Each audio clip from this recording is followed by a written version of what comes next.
Detik-detik jurnalis Indonesia ditangkap Israel di tengah laut saat menuju Gaza. Misi kemanusiaan internasional menuju Gaza dilaporkan mengalami penyerangan di perairan internasional oleh pasukan Israel. Sejumlah relawan sipil, termasuk seorang jurnalis asal Indonesia, ditangkap dan dipindahkan secara paksa dari kapal yang membawa bantuan kemanusiaan. Menurut keterangan resmi armada, pasukan bersenjata Israel menaiki kapal-kapal sipil yang sedang berlayar di perairan internasional. Hingga kini keberadaan sejumlah aktivis dan awak kapal dikabarkan belum diketahui secara pasti. Kapal-kapal tersebut ditinggalkan rusak, terendam air dan tenggelam setelah dinaiki pasukan Israel. Tindakan ini sebagai pelanggaran serius terhadap hukum internasional. Kelompok armada juga mengecam dugaan sabotase terhadap kapal sipil yang dinilai membahayakan keselamatan para relawan di laut.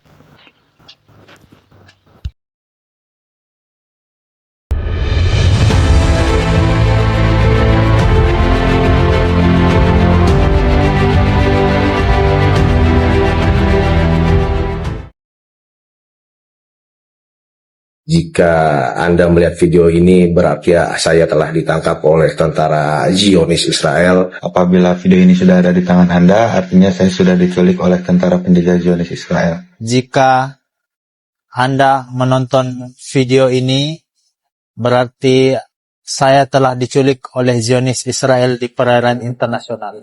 Jika Anda menemukan video ini, mohon disampaikan kepada pemerintah Republik Indonesia bahwa saya saat ini dalam penculikan tentara Zionis Israel. Apabila kawan-kawan sudah menonton video ini, tandanya saya telah ditangkap oleh rezim Zionis Israel.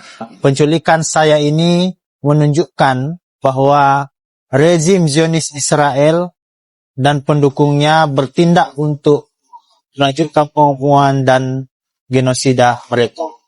Itu tandanya bahwa Israel masih melakukan genosida dan pembantaian di Gaza.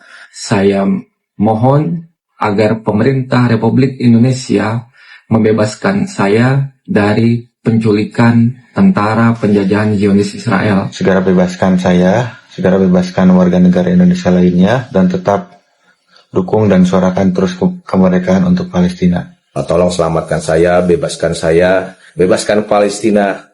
Free Palestine. Terima kasih Anda masih bersama kami, Mbak Monik. Dengan adanya desakan-desakan dari beberapa negara, juga Indonesia juga mengecam keras penahanan WNI di sana. Apakah nantinya Israel juga akan melepaskan para WNI ini? Ya, selalu ya. Ini kan bukan pertama kali. Ini kalau tidak salah sudah ada ketiga kali. Yang pertama Greta, yang kedua baru-baru ini, 2 minggu yang lalu 2 aktivis dilepaskan, padahal mereka berkaitan dengan organisasi yang mendukung Hamas. Mereka bisa dibebaskan, dan saya yakin seharusnya kalau orang, terutama wartawan ya, wartawan datang ke sana, ngapain wartawan dikasih instruksi jika ada intersepsi dari Israel, HP mereka harus dibuang. Niatnya aja udah nggak benar. Harusnya HP-nya tetap dipegang sama mereka dan mereka kontak ke kantor dong, melaporkan apa yang terjadi. Tapi ternyata wartawan kita saja, mohon maaf, saya juga wartawan, 18 tahun saya menjadi wartawan.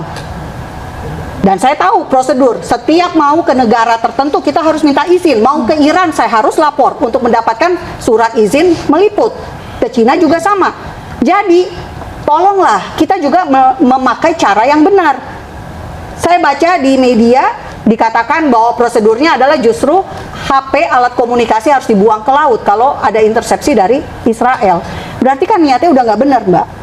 Jadi jangan salahkan Israel kalau ternyata mereka saat ini lagi ditahan, gitu ya. Dicari tahu kaitannya nih si A, si B dengan organisasi-organisasi IHH.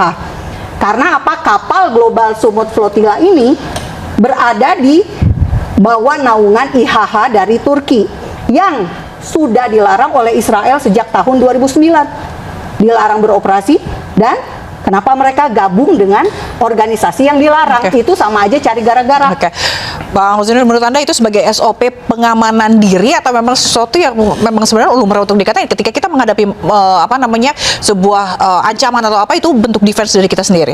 Jadi beginilah, seluruh SOP walaupun dipenuhi, kalau tidak sejalan dengan kemauan Israel pasti akan ditolak begitu. Jadi saya tahu ini wartawan yang sudah punya pengalaman dan saya sangat apresiasi, hormat saya begitu, mereka tetap berangkat karena kecintaan mereka pada saudaranya, ingin memberi bantuan kepada saudaranya yang ada di Palestina, kendati berulang kali penangkapan dan kejadian seperti ini berulang begitu. Memang kapal tadi pernah ya mengalami hal serupa, tapi itu tidak membuat mereka kecil hati untuk menolong saudaranya.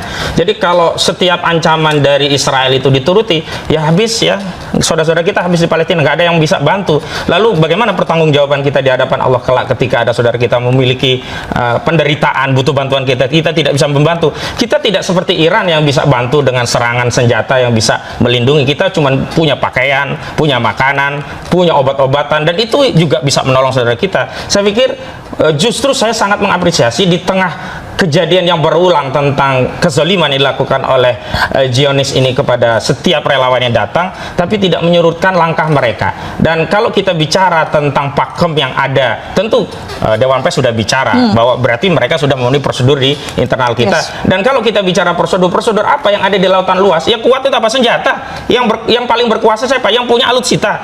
Karena pendekatan itulah yang kemudian digunakan Israel untuk membungkam tugas-tugas jurnalisme, membungkam tugas-tugas kemanusiaan. Dan sekali lagi saya tegaskan, ini bukan yang pertama dan terakhir, ini adalah kejadian yang berulang, dan ini sudah menjadi template yang dilakukan oleh Zionis untuk mengisolasi isu ini agar tidak bisa tersebar ke dunia, agar apa kejahatan Zionis terhadap saudara kita di Palestina itu tidak terekspos ke seluruh umat dan bangsa. Padahal ini yang kita butuhkan agar ada empati dunia kepada saudara-saudara kita.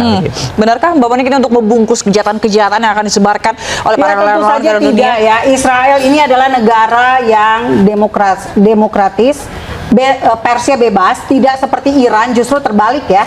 Iran itu persnya tidak bebas, tidak demokratis, makanya didemo oleh rezim Iran itu didemo oleh rakyatnya sendiri.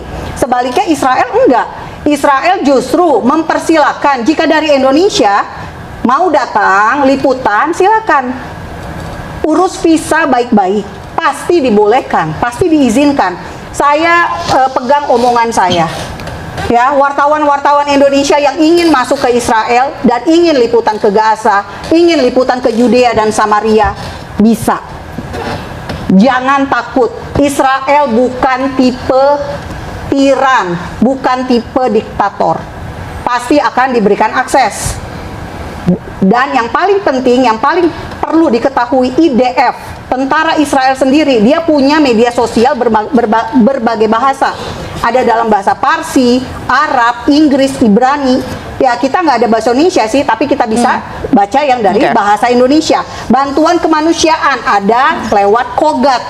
Ini juga bisa diakses. Publik di Indonesia bisa mengetahui apa yang terjadi lewat. Bagaimana kita mau menyalurkan bantuan kemanusiaan kepada sebuah entitas yang membombardir rumah sakit, membombardir warga sipil? Apa jaminannya bantuan kita bisa sampai? Itu semua kan hanya dalih semata. Dan sekali lagi tadi ya, kita ini kan nggak mau ke Israel, kita mau Palestina. Kenapa harus izin Dari Israel? Mei Otoritasnya itu 10 siapa sampai kalau kita bicara tentang Palestina? Nggak ada orang tuh mengharamkan diri, ngapain datang ke Israel, negara yang begitu biadab, tapi mau ke Palestina. Kenapa harus izin Israel? Ini kan penjajahan, konfirmasi penjajahan dari Israel terhadap Palestina. Karena itu saja sudah dibongkar oleh pendukungnya sendiri begitu. 2023 terjadi serangan teror oleh Hamas. Karena itulah Hamas itu membela diri, kewajiban orang yang diserang. Karena apa? Pendudukan itu adalah penjajahan. Masa ada pendudukan kita diusir dari rumahnya? Suruh diam. Sejak entitas Israel didanai Inggris pada saat dia menubuhkan entitas itu di wilayah tanah Palestina, yang itu tanah kaum muslimin yang dibebaskan oleh Muhammad Israel sudah ada lebih itu beda lagi, karena kerajaan itu kan bukan kerajaan hari ini. Nah, itu selalu dalih yang digunakan seperti itu. Maka sekali lagi saya mendukung Iran untuk menggunakan kekuatan di militer untuk tempat yang mengajari dulu tentang sama apa itu dengan kemanusiaan negara kepada Israel Zionis saat Israel, ini. untuk mengetahui apa itu rasanya sakit dibombardir. Maka Kemanusiaan, Iran ini sudah dia memberikan pelajaran itu, kemanusiaan. dan hari ini kita tahu 150.000 bangsa dunia ton bisa melihat siapa tepung. sebenarnya yang zalim, apakah Palestina 150.000 atau Israel. Dan ton. saya tegaskan, kezaliman itu adalah ada pada Israel. Silakan lihat di Kogat, Anda bisa lihat sendiri data-data yang saya tampilkan hari ini. Itu data-data bikinan Israel, tentu pro pada Israel. Kita mau datang ke wilayah yang dikuasai oleh penjajah, minta datang versinya penjajah, iya dikuasai oleh penjajah. Berarti itu intinya sebenarnya kita nggak harus minta izin. Nggak sama perlu Israel, orang kita nggak mau datang ke Israel. Kita misalnya mau bisa. datang ke Jadi Malaysia, gini, Mbak. izin ke Singapura. Ngapain izin ke Singapura? Wong kita mau ke Malaysia. Resolusi Dewan Keamanan PBB itu sudah mengatur Dalih itu. saluran pembagian, pendistribusi makanan, bantuan kemanusiaan. Dalih itu sekali lagi. Semuanya sudah diatur oleh resolusi PBB. Dan tidak ada satu resolusi PBB yang menghalangi bantuan langsung ke Gaza. Tidak ada. Itu langsung ke Gaza. Tidak ada Ini larangan. datanya. Tidak Ini ada larangan. datanya. Tidak ada Ini larangan. datanya. Dan itu adalah data-data Ini sekali datanya. berulang untuk melegitimasi kezaliman Israel selama ini Ini datanya. yang membiarkan bantuan itu tidak bisa sampai Ini dengan dalih ini. air. Nah, itu Dan data-data yang selalu digunakan. Uni Dan Emirat dunia Arab. sudah tahu siapa yang hari ini berbuat Uni zalim Emirat terhadap Arab, Palestina. Arab Saudi, Bukan hanya Palestina, Jordania, banyak ya Mesir, warga di wilayah Arab itu yang diserang oleh Zionis bantuan Israel. melalui Saya kira mekanisme yang argumentasi disediakan berulang seperti ini sudah Israel. sering dan kita sangat Dan muak ada gitu yang namanya mendengarnya gitu. CMCC. Memang sekali lagi Civic tidak bisa diselesaikan dengan Military diskusi diplomasi. Coordinator Memang Center. harus ada kekuatan senjata yang membungkam Zionis ini. Saya setuju Tolong Iran. jangan dipotong ya nanti ya. Oke, jadi menurut Abang berarti harus perang begitu ya Bang ya untuk Bukan begitu, maksudnya begini. Zionis ini Nah, tidak ini mengerti populasi bahasa Palestina. tentang United Nation Covenant of Law of the Sea, tentang apa itu hukum laut, tentang apa itu Konvensi Jenewa tentang hukum perang. Maka mereka seenak udelnya memperlakukan wilayah perairan internasional sesuai dengan kehendak mereka, tidak menghormati apa yang sudah menjadi konvensi Tadi kesepakatan saya sudah bangsa-bangsa. bilang, ada yang Dan namanya itu yang kemudian Sanremo menjadi dalih Manual. legitimasi penculikan warga negara kita. Dan kita sebagai bangsa, apalagi ada warga negara Indonesia kok membela negara bangsa yang menculik warga negara Indonesia. Di mana letak kedaulatan kita? Di mana letak nasionalismenya? Ya, saya jawab ya. Saya berdiri di atas kebenaran dan saya menolak segala bentuk kekerasan dan terorisme. Karena itu kembalikan warga negara kita, nggak boleh tetap ditahan oleh Israel. Itu terorisme itu. Itu sah. Ya, tidak bisa, itu wilayah perairan internasional, netral. Tidak ada wewenang yurisdiksi Menurut negara apapun Sanremo di wilayah 1994, internasional. Menurut Israel, ya itu maunya Israel. Menurut Kita menggunakan Sanremo. konvensi yang berlaku. Ya ini UNCLOS, itu yang berlaku. Di dunia ini pakai UNCLOS, nggak pakai ya Israel. Oke, baik terakhir. Secara UNCLOS juga Israel saat ini berhak untuk menggeledah karena mereka menuju ke tempat di mana sedang terjadi Gak konflik. ada tindakan di dalam wilayah perairan internasional itu polisionil nggak boleh ya, asal dia ya tidak melakukan tindakan militer itu diperkenankan, bebas sipil itu. Bahkan di zona ekonomi eksklusif sipil itu bisa lewat, yang penting dia nggak nyari ikan, nggak nambang minyak gas di laut itu sepanjang cuman melakukan perairan untuk pelayaran. Itu di zona ekonomi eksklusif saja boleh, apalagi ini di zona internasional. Di mana lagi argumentasi dari Israel untuk menutupi kebiadabannya kepada saudara kita yang hari ini diculik Anda gitu ini loh. tidak Di mana? konsisten. Di mana? Tapi ketika Iran menerapkannya di Selat Hormuz, Anda mendukung Iran. Anda Kita tidak sedang konsisten. bicara di wilayah ini. Kalau Ya, di Anda Iran tidak persoalannya konsisten. lain juga, Nah, karena tidak ada konsisten. serangan pendaulan dari Israel dan semua kapal-kapal itu terafiliasi dengan Sama. Israel begitu. Israel juga ada Dan itu serangan wilayah dari kedaulatan penuh, Gaza. bukan zona internasional. Wilayah kedaulatan penuh. Bukan Itu di bawah 200 mil. Beda dengan perairan yang hari ini kita diskusikan. Tokoh Jadi Anda udahlah cocokologi jelas. karena nggak paham hukum internasional. Paham. Harusnya saya dihadirkan dengan tokoh Oke. yang ahli hukum internasional, Oke, bukan bahasa baik. seperti Baik, ini. Tapi Anda salah. Saya memang bukan ahli hukum. Baik, Tapi terima paling kasih. tidak saya punya dasar. Justru tidak Oke. bernilai kalau tidak Oke, ahli. baik, terima kasih.